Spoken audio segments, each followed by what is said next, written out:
Right, muri Zimbabwe kwa Zwai aiwa tinokugamuchirai pano pachibanda media nditika tatsikwa nevanhu vakuru panapa. Ndoda kungoti vangozvi introduce vega. Makadi Triple Magadi indinoitwa Prophet T Madungwe the Velami Commander. The most wanted man, or the most wanted prophet, or the most respected man by heaven. Okay. I did not make it so I make it so right. Ndinozviziva zvikuru sawa Madungo kuti muri munhu anozikana zvikuru sa pasi rose nemunyika yedu yeZimbabwe. Asi nekuda kwokuti panapa masvika panapa kari kekutanga mukatange here kutipawo nhoroondo yenyu kubva muchikura kusvika pamuri panapa muzuva ranhasi muchidimbu.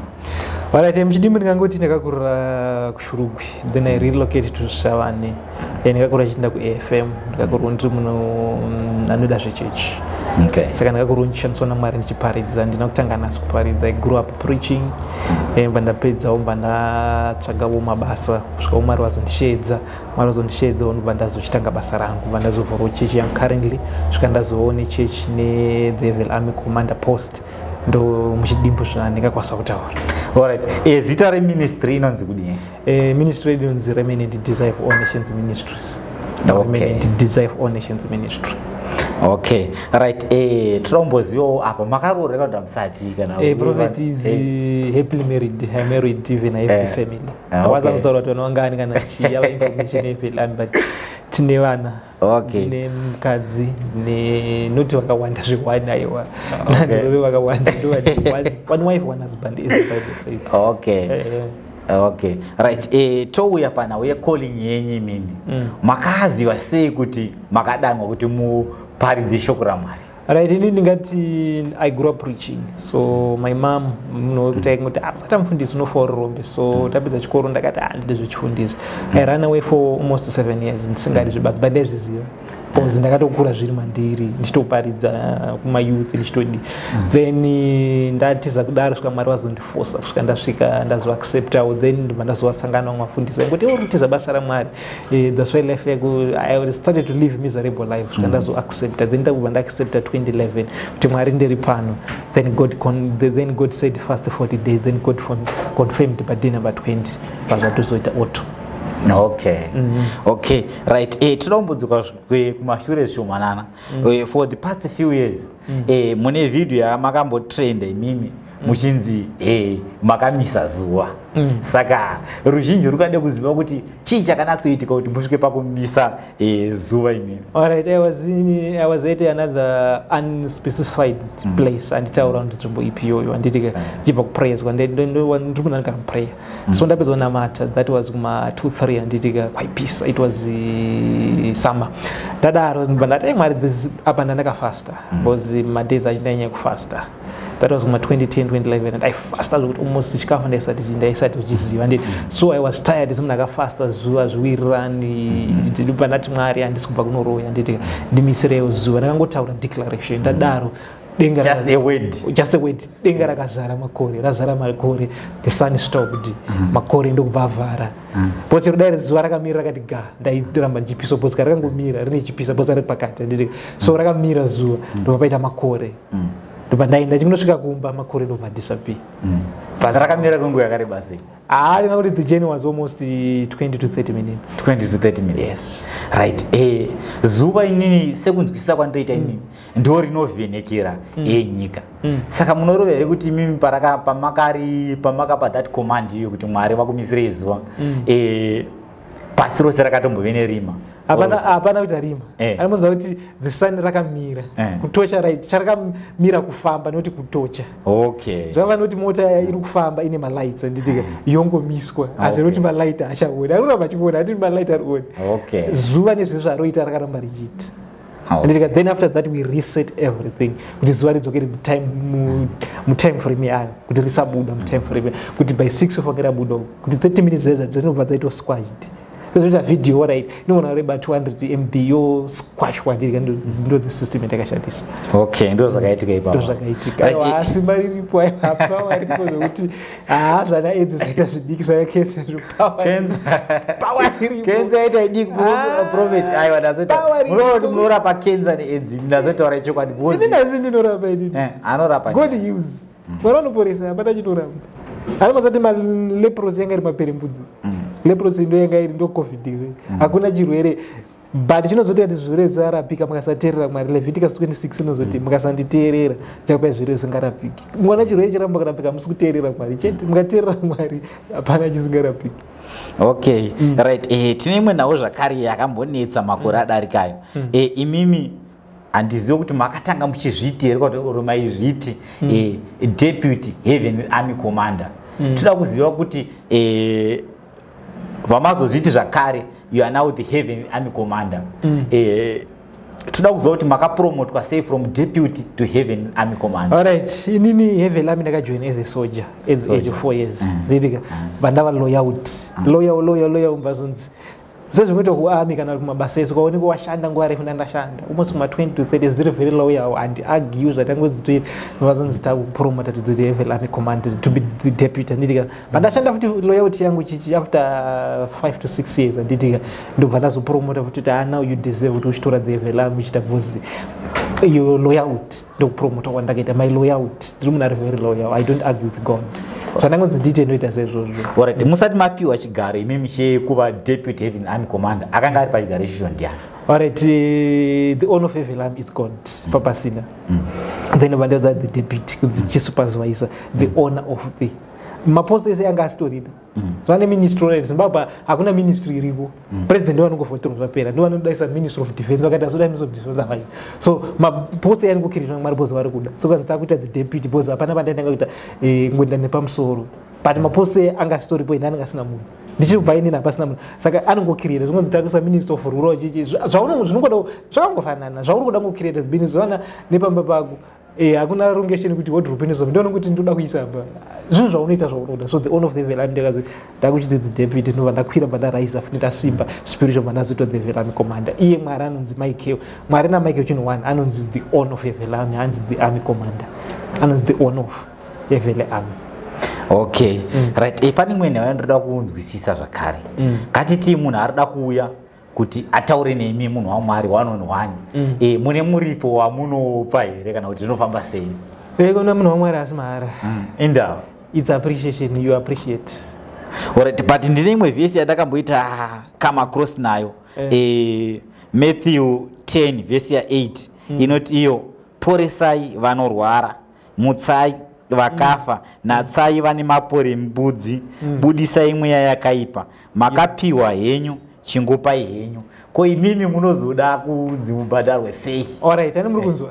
Yamuri kuverenga it's the sending of the disciples. Kunzi go there andidika. Jesu ndiye ane program yekuti ndiri kuenda chienda munoti munhu ndandika. Inini zvano kuchechi andibhadharisi ndichitoisa service yangu ka. Ini ndine program yangu. Ndikanzwa kuti izvozvo enda kuchitungwiza, enda kuHatfield, enda kuHatcliffe noparidza ndidika. It's for free. Even my evangelism is for free. But ukazouya manje kuti fundisi uda one on one nemi. Kuti ukauya kuchechi kwangu nditona matiro vanhu chitopfuura. Ndinokona matiro. Ndikanzi muna matiro muna matiro. It's for free. Andidika. But manje vanhu amugutsikani kuti ndanguita service yangu ndati mozoda pa side manje kuti akuya kumba kwako mufundisi. Andidika. Mufundisi ndazoti ndikupe time andidika wakuya kumba kwangu wakuya ku office kwangu kunobhadharwa zve office andidika. Chet. Pano yakuchechi ta service. Usikafa kuzati pa which pari kunzi pakati nditi one on one nditi kwaswa muchechi ndikutoparidza vaito zvakati so vane interview nachitoita bye nditi ma interview sempre tiri kuita pana ari kubhadhara interview kuona but I'm preaching yes urikuona but manje muna tapedza interview munhu anoziva ku inbox kuti munhu wamadati muchitsanangurira zvezvi aiwa zvi ndikutsanangurira vanhu 20 million kuti muzive musununguro nditi wachiuya ku inbox kwangu shamwari yawo ndakutora time kandi ndichikutsanangurira vachibhadharawo zvika nditi kuti ndione simba ari kuwana uchi ndringi ndichimozva nditi pa interview it's for free munhu wese ari kuona pana munhu ari kundibhadhara munhu wese achaona this interview saka ndikupa freely anditi but ukuzoyopa side pega manje aiwa zvizvo wakubhadharawo common sense inongokuudza wanditi common sense kuti aiwa zve wakuchita chi wega.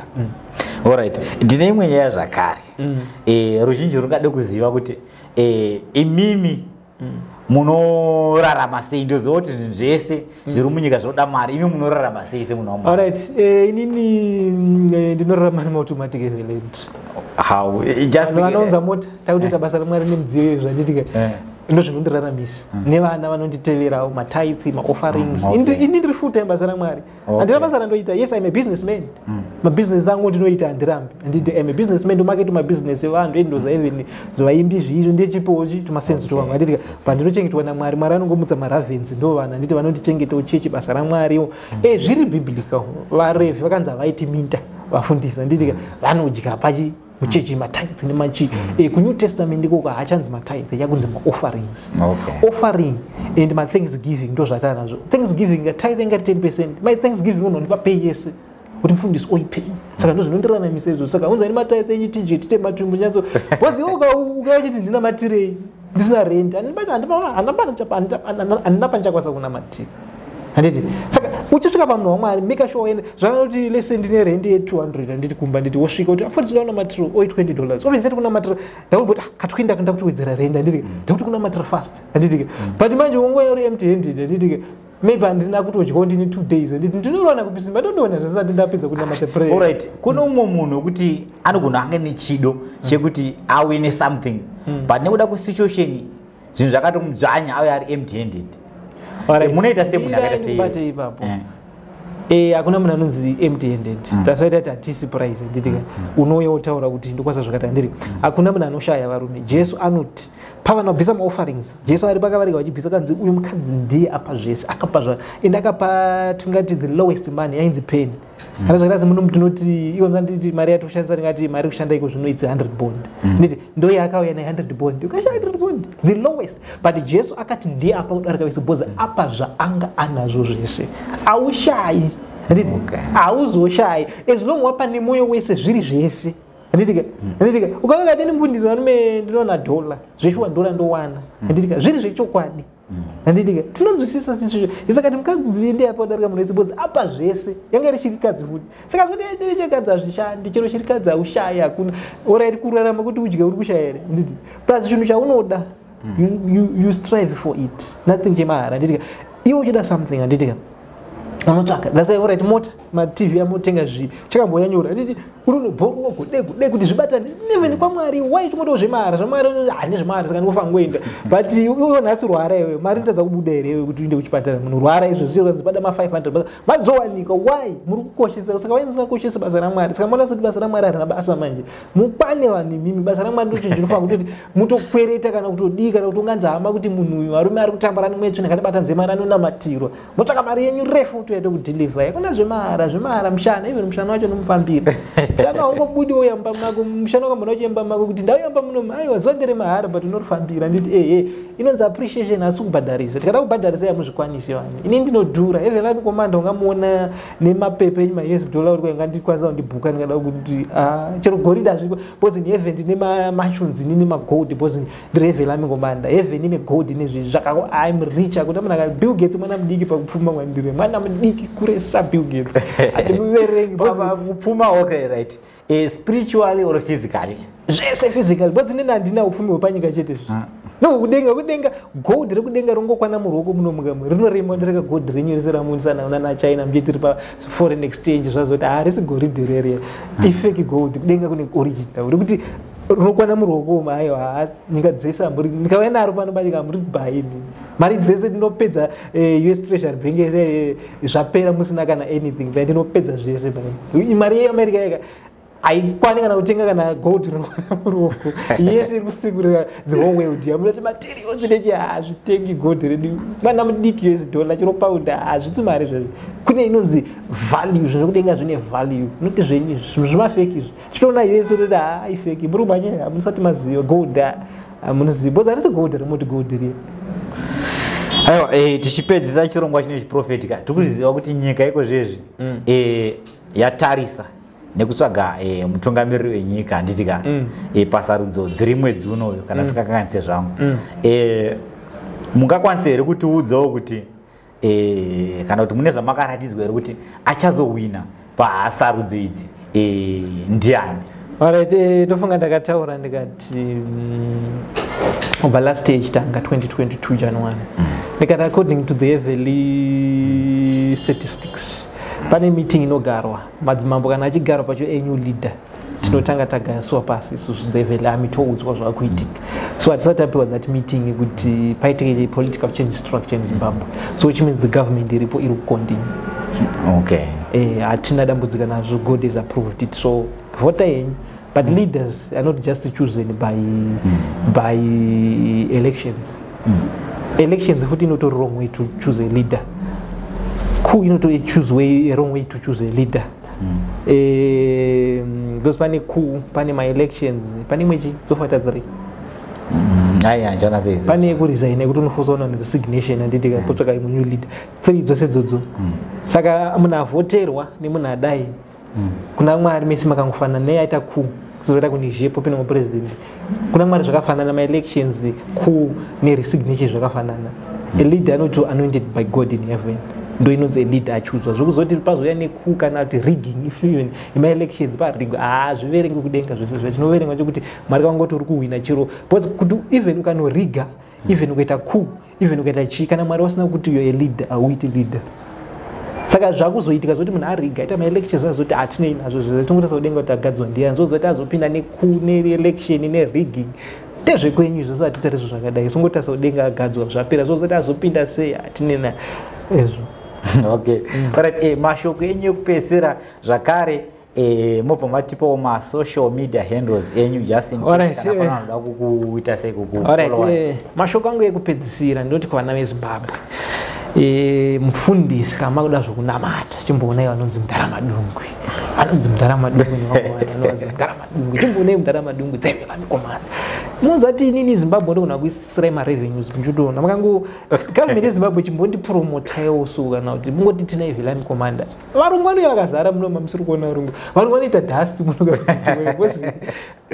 Akuna nyika yake mukambota ivela mikomanda. Vanyi vanhu chikomo chiremerera kuneve kure. Chata zvaku America ndinoparidzira. Saka vane Zimbabwe shandai na Prophet Madungwe simba riripo ayo inini power vari power ndinoputitsa even ma studio jeni kana power ndine power vari power putitsa ne his prophet makamba ndani panona mata chake chiro pasi panoshika ita earthquake ndichina mata inini indinorwa prayer tikaroma declarations akatoita neZimbabwe yamune vanhu vane power kuita zvamurusira muchitenderera pasi pemuti zvima problem nezvitadza kupera uyai mutione then masocial handles edu pa YouTube unoenda yakanzi Madungwe TV, pa Twitter Madungwe TV, Facebook Madungwe TV, chiro page yacho Madungwe TV page nditika, then Instagram zvese saka esmatetu zangu andakushandisa kuti ngori Madungwe TV ndo zvakugoogle.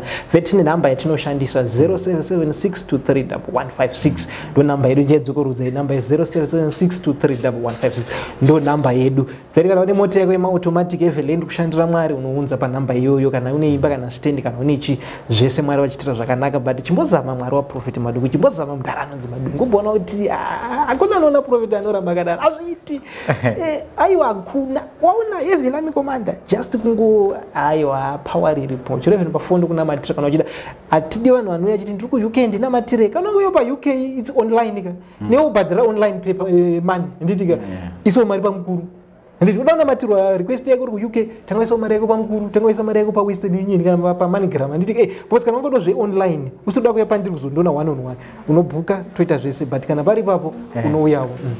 Aiwa tinotenda Prophet Nhaika tinogambira zvikurusa nekuya kwamaita muchirongwa nditika ngatisanganewo pane zvimwe zvirongwa. Bye for now.